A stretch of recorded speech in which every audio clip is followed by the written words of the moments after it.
Hello students, welcome to our YouTube channel class 9th ICSE। आज इस video में हम लोग पढ़ने जा रहे हैं क्लास 9th का बहुत इंपॉर्टेंट टॉपिक जो कि रैशनल एंड इरैशनल नंबर से रिलेटेड है, जिसका नाम है सर्ड्स। सर्ड्स कहें या रेडिकल कहें, एक ही बात है। तो आज इस टॉपिक पे हम लोग डिस्कशन करेंगे। So let's start with our video. तो सबसे पहले बात करेंगे कि सर्ड्स होता क्या है। आपने रैशनल नंबर देख लिया, आपने इरैशनल नंबर भी देख लिया पिछली वीडियो में, लेकिन इन्हीं दोनों से रिलेटेड है कुछ सर्ड्स। और इसमें क्या होता है कि जो भी हमारा रैशनल नंबर है उसका अगर कोई परफेक्ट रूट नहीं आ रहा है, परफेक्ट क्यूब रूट या परफेक्ट स्क्वायर रूट, तो ऐसे नंबर्स को ही हम लोग क्या बोलते हैं, सर्ड्स। यानी कि क्या हो गया, रैशनल नंबर का एक इरैशनल रूट। इरैशनल का मतलब non terminating non repeating root, ऐसा कुछ आ रहा होगा तो उसी को हम लोग क्या बोलते हैं, सर्ड्स। चलिए इसके बारे में और डिस्कशन करते हैं।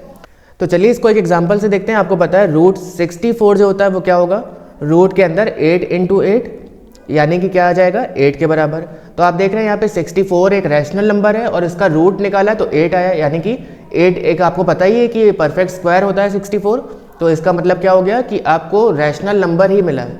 अगर इन केस हम कुछ और यहाँ पे बात कर लें, लेट्स से 27, और यहाँ पे अगर हम 27 के क्यूब रूट की बात कर रहे हैं तो क्या हो जाएगा, रूट के अंदर आएगा 3 × 3 × 3, और क्योंकि क्यूब रूट है तो यहाँ पे क्या हो जाएगा, क्यूब रूट का मतलब पावर क्या आ जाएगी, 1/3, यानी 3 क्यूब की पावर 1/3। तो यहाँ से आपको क्या मिल गया, 3। और आपको पता भी है 27 एक परफेक्ट क्यूब है जिसका आंसर 3 है। लेकिन इन केस अगर हम यहाँ पे बात कर लें स्क्वायर रूट ऑफ 27, तब उस केस में क्या होगा, रूट के अंदर आएगा 3 × 3 × 3 वैसे ही। और क्योंकि स्क्वायर रूट है तो अब की जो पेयर्स बनेंगे वो 2 के बनते हैं, तो 2 का एक ही पेयर मिला हमें। इसका मतलब क्या हो गया, ये 3 बाहर आ जाएगा और हमें मिलेगा 3√3। तो 3√3 हमें मिला है। और आपको पता है कि √3 क्या है, एक इरैशनल नंबर। अगर उसको हमने 3 से मल्टीप्लाई भी कर दिया तब भी वो इरैशनल ही रहेगा। तो ऐसे नंबर्स को ही हम क्या बोलते हैं, सर्ड्स। इसका मतलब एक इरैशनल रूट आ रहा है, इसलिए ये क्या हो गया, सर्ड्स। ऑलराइट। तो अब तक आपको सर्ड्स को आइडेंटिफाई करना तो आ गया, लेकिन इनको रैशनलाइज कैसे करेंगे चलिए वो देखते हैं। और रैशनलाइज करने का मतलब क्या है चलिए वो भी जानते हैं। तो रैशनलाइजेशन यानी कि जब हम 2 सर्ड्स को मल्टीप्लाई करते हैं together such that their product is a rational number, यानी 2 इरैशनल रूट्स आ रहे हैं, उनको मल्टीप्लाई करके अगर हमें एक रैशनल नंबर मिल जाता है तो वो क्या हो जाएगा, वो दोनों सर्ड्स को हम लोग क्या बोलेंगे, rationalising factors of each other. For example लिखा है 5√2, आपको पता है √2 एक इरैशनल नंबर है और 5 से मल्टीप्लाई हुआ है तब भी वो इरैशनल ही रहेगा। ठीक है, इसी तरह 3√3 भी इरैशनल है। अब इन दोनों को मल्टीप्लाई कर दिया तो आपको आंसर क्या मिलेगा, √2 × √2 2 हो गया, और 5 × 3 15, यानी कि 30। और 30 कैसा नंबर है, एक रैशनल नंबर है, आप कह सकते हैं नेचुरल नंबर है। तो क्योंकि 5√2 और 3√2 जो 2 इरैशनल नंबर्स थे उन दोनों को मल्टीप्लाई करने पे आपको एक रैशनल नंबर मिल गया, इसलिए हम क्या कहेंगे, 5√2 and 3√2 both are rationalising factors of each other. अगर इन दोनों को हमने मल्टीप्लाई किया तो एक रैशनल नंबर मिल गया।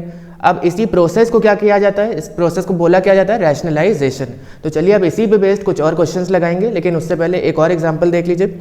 2√5 और 3/√5, इन दोनों को अगर हमने मल्टीप्लाई किया तो √5 और √5 कैंसिल, तो आपको क्या मिल जाएगा, 6। तो 6 भी एक रैशनल नंबर है, इसलिए हम क्या कह सकते हैं कि 2√5 और 3/√5 both are rationalising factors of each other. और इस प्रोसेस को हमने दोनों को मल्टीप्लाई करके जो रैशनल नंबर निकाला है, इसी प्रोसेस को क्या बोला जाता है, रैशनलाइजेशन। चलिए अब इस पे बेस्ड कुछ क्वेश्चंस लगाते हैं। तो सबसे पहला क्वेश्चन है, find the least rationalising factor of 2√125। तो सबसे पहले काम क्या है, आपको 125 को सिंपलेस्ट फॉर्म में लिख लेना है उसके अंदर। तो 2 और रूट के अंदर क्या आ जाएगा, 5 × 5 × 5।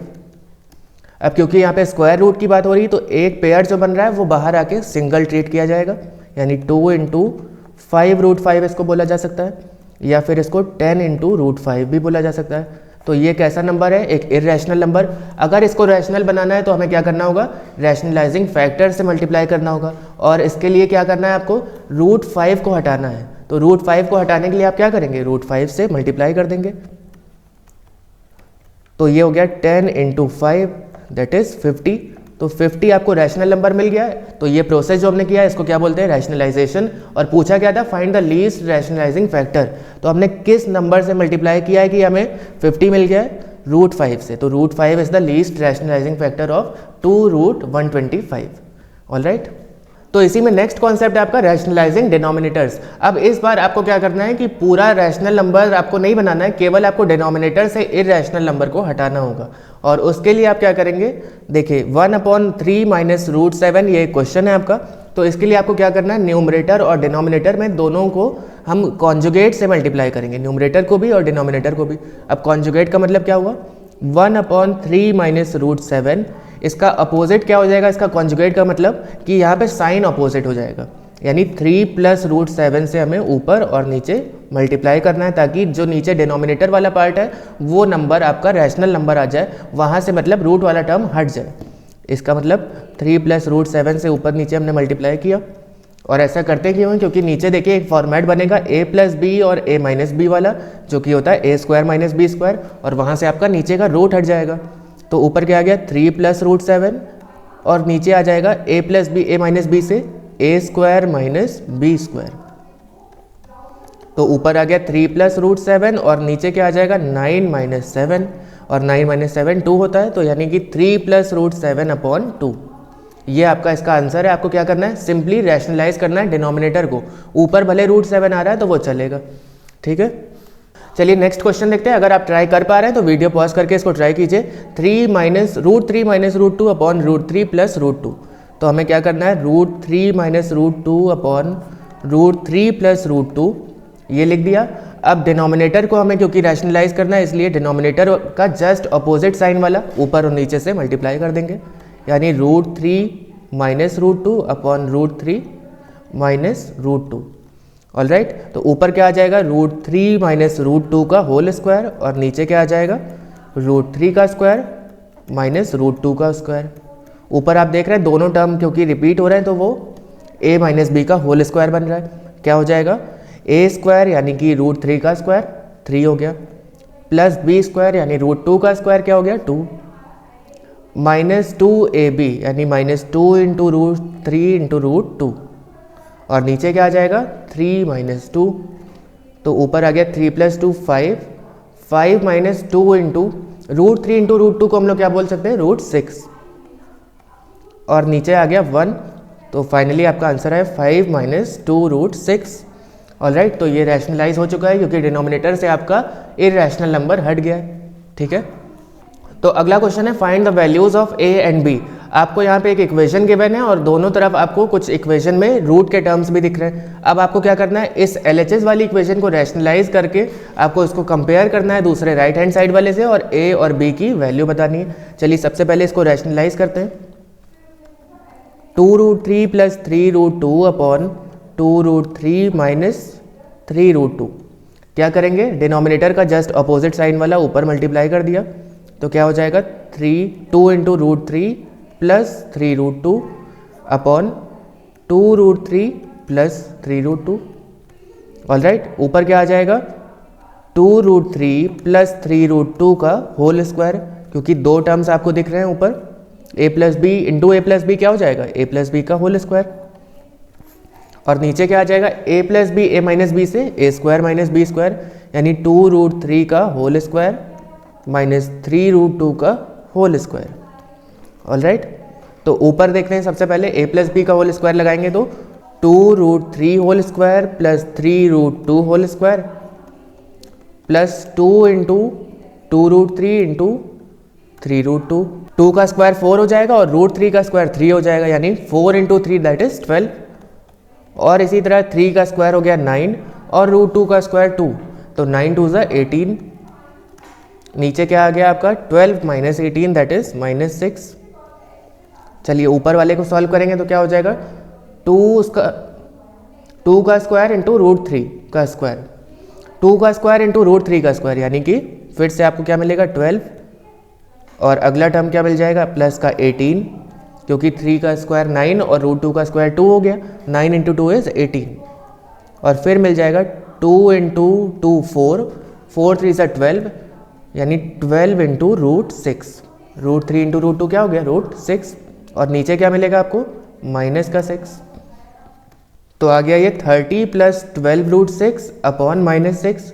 तो ऊपर कुछ कॉमन लिया जा सकता है, देखिए ऊपर वाले दोनों नंबर 6 की टेबल में आते हैं, तो 6 अगर कॉमन लेंगे तो क्या हो जाएगा 5 प्लस 2 रूट 6 डिवाइडेड बाय -6।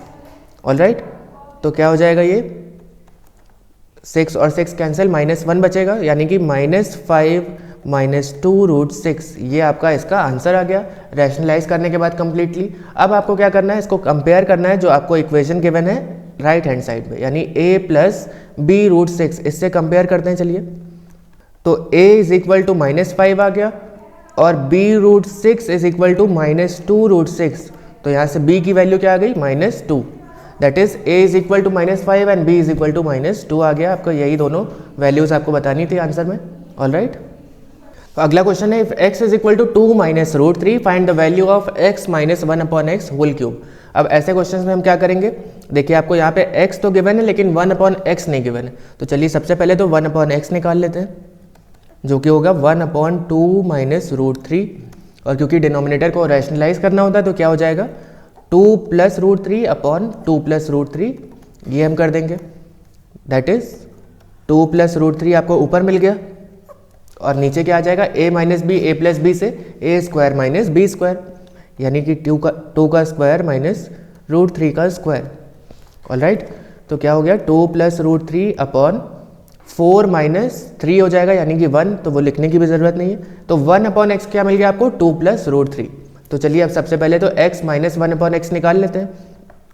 तो x - 1/x क्या हो जाएगा, x इज 2 - √3 और -1/x इज 2 + √3।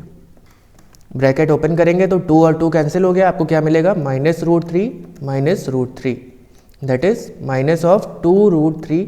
ये आपको x - 1/x की वैल्यू मिल गई है। तो अगर हमें अब इसका क्यूब निकालना है तो क्या हो जाएगा -2√3 का होल क्यूब हम कर देंगे। तो -2 का क्यूब हो गया और ब्रैकेट ओपन हुआ तो √3 का क्यूब। -2 का क्यूब का मतलब क्या हो गया -8 और 3 का क्यूब, √3 का क्यूब क्या हो जाएगा √3 × √3 × √3, यानी कि √3 को 3 टाइम्स हम लिखेंगे। तो √3 × √3 क्या हो गया 3, यानी -8 × 3 × √3 which is equal to -24√3 and this is our final answer. अगर आपका भी यही सेम आंसर आया तो बिल्कुल सही है। तो अगला क्वेश्चन है, if x = 9 + 4√5 then find the value of √x + 1/√x। तो अब हमें x गिवन है, √x और 1/√x तक कैसे पहुंचेंगे, तो उसके लिए देखिए एक सिंपल सी ट्रिक है।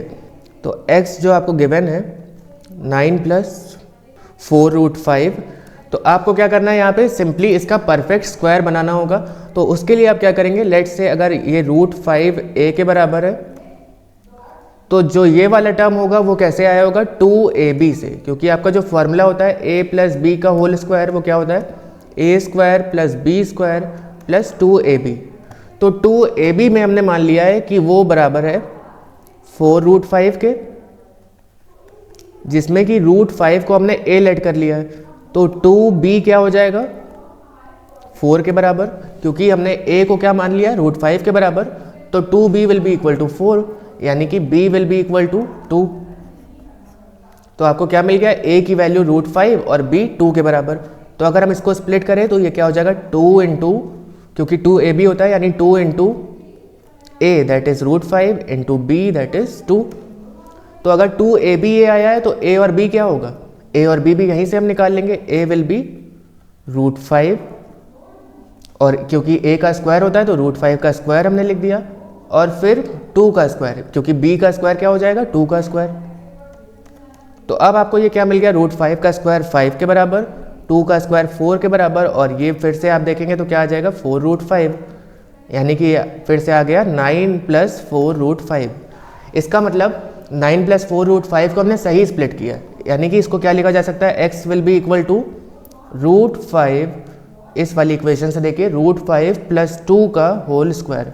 थोड़ा सा कॉम्प्लिकेटेड स्टेप है, आपको करना क्या है इसको सिंपली परफेक्ट स्क्वायर बनाना है, या तो a + b का होल स्क्वायर बन रहा होगा या फिर a - b का होल स्क्वायर। तो इस केस में क्योंकि +2ab है इसलिए हमेशा +2ab में क्या होता है a + b का होल स्क्वायर, जहाँ पे a की वैल्यू है √5 और b की वैल्यू है 2। तो x अगर √5 + 2 का होल स्क्वायर आ गया, अगर हम स्क्वायर रूट लें both side, taking square root both sides, तब क्या हो जाएगा x का रूट क्या हो जाएगा √x तो root x will be equal to root 5 plus 2। All right, तो यहाँ पे रूट 5 प्लस 2, लेकिन बाहर प्लस माइनस भी होना चाहिए क्योंकि यहाँ पे आपने क्या लिया, रूट लिया। लेकिन क्योंकि यहाँ पे वैल्यू जो है वो पॉजिटिव ही रहनी चाहिए, रूट एक्स की वैल्यू नेगेटिव कैसे हो सकती है, इसलिए यहाँ पे हम लोग केवल पॉजिटिव वाली वैल्यू लेंगे, यानी रूट एक्स आ गया रूट 5 प्लस 2 के बराबर। आई होप आपको ये समझ में आया होगा। अगर फिर भी कोई डाउट है तो कमेंट में पूछिएगा। अगर रूट एक्स रूट 5 प्लस 2 के बराबर आ गया तो 1 अपॉन रूट एक्स क्या होगा, 1 अपॉन रूट 5 प्लस 2, यानी कि अगर इसको हम रैशनलाइज कर दें तो रूट 5 माइनस 2 से हमें ऊपर नीचे मल्टीप्लाई करना होगा। ठीक है, तो ऊपर आ गया रूट 5 माइनस 2 और नीचे आ गया 5 रूट 5 का स्क्वायर माइनस 2 का स्क्वायर। तो नीचे क्या आ जाएगा, 5 माइनस 4 दैट इज 1, तो ऊपर आ गया 5 का रूट माइनस 2। तो हमारी दोनों वैल्यूज आ चुकी, रूट एक्स और 1 अपॉन रूट एक्स की। अब चलिए पुट कर देते हैं, हमें निकालना था root x minus 1 upon root x. तो रूट एक्स की जगह पुट करेंगे रूट 5 प्लस 2, देखिए यहाँ पे, और इसी तरह माइनस ऑफ रूट 5 माइनस 2। ये ब्रैकेट लगाना मत भूलिएगा, नहीं तो फिर आंसर आपका डिफरेंट आएगा। तो रूट 5 और रूट 5 कैंसिल हो गया ब्रैकेट ओपन होते ही, तो बचेगा 2 प्लस 2 दैट इज 4। तो आपका फाइनली आंसर आ गया 4। और ये थोड़ा सा कॉम्प्लिकेटेड है भी, इसको ध्यान से एक एक स्टेप देखते जाइए। अगर कोई डाउट है तो कमेंट में पूछिएगा।